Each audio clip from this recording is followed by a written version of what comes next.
So, great news. Students are finally in the same Google tenant as teachers. This means emailing students and sharing documents between students and staff will be so much easier. Schoology and other apps that we use Google Single Sign-On with will also operate much more seamlessly. Let's take a look.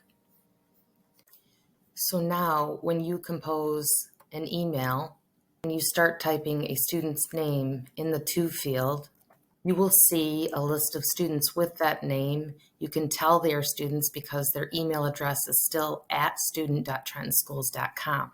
Since they're in the same tenant, we now can see all of their student emails. If you have a list of students, say for your class, I would highly recommend setting up Google contact groups. I've included the instructions to do so in this guide. It's quick and easy.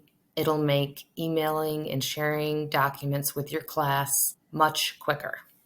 When you use a Google contact group, you don't have to type individual names of everybody that you want to email or share a document with.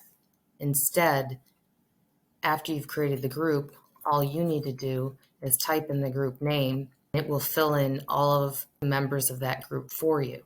You can have an unlimited number of members in your Google contact group. So the same thing goes for Google Drive. Now that students are in the same tenant as staff, you create a Google Doc, sheet, slide, or form, and you want to share that with your student. Once you click on the share button, you will now see student names in the drop-down list. If there is a group you would like to share the document with, instead of inputting each individual person's email, create a contact group. Again, those directions are posted in this guide.